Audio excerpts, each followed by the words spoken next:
Effect of globalization to government. State has own right to self-determination and that other country should not intervene in the affair of that state unless there are extraordinary reason to do so. Other countries must recognize sovereignty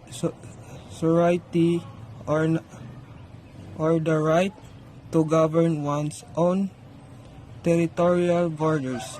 Each state is autonomous, auto itself, and responsible within its own system of the government to those who are governed. The decision, the conflict, and the resolution of that conflict are done through institution of the government and established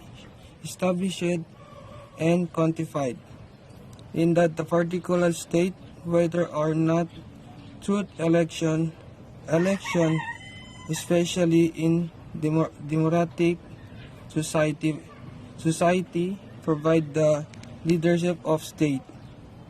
In addition, and policy is and implemented in the interest of the people of a state.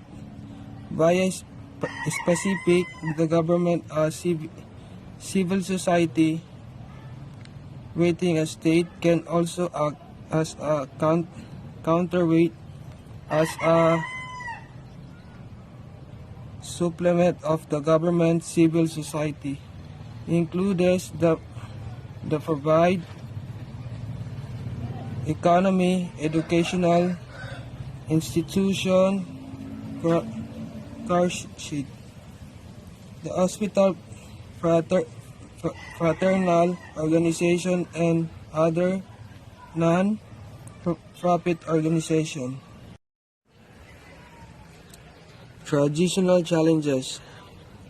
External intervention can generally be described as envisioned by other countries. For example, when Saddam Hussein was in rule of Iraq in 1990, he decided he was going to take over the oil field of Kuwait. He invited Kuwait and took it over. As a result, he was disclosed by international coalitions led by the United States. External particular challenges can also happen. For example, after Arab Spring in Egypt, constitution was created and a government was elected. That the government was more fundamentalist and rejected. Nation of a plural society and included religions, conservative and military states, a cope that disposed the government in order to restore stability. Other example include the Taliban's effort to control of the government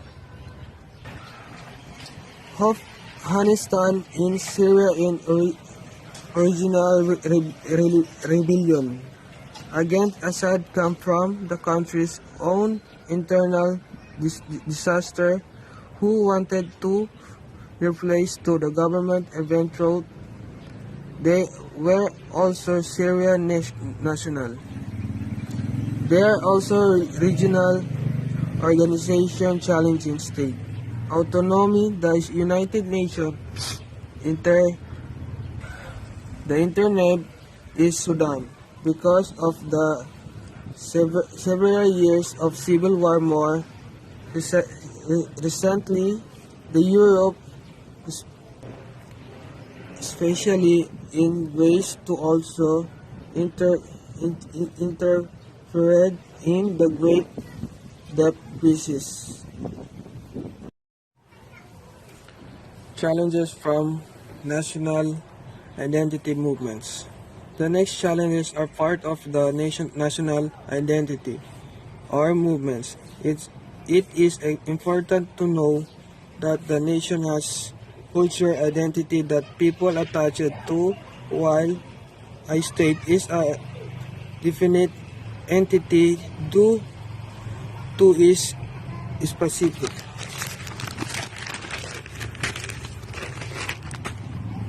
boundaries. However, different people with different identities can't live in different states.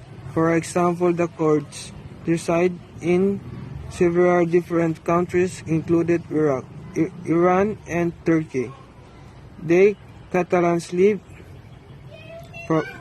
primarily in Spain, but we can also find some of them of France, Scottish nationalism, and another example that challenges the traditional nation of state sovereignty.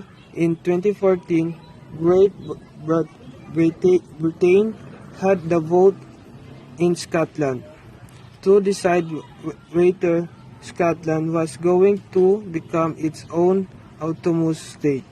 Apart from Great Britain, they vote against it, but Scotland has the significant degree of autonomy has conferred to more than thousand decades years ago.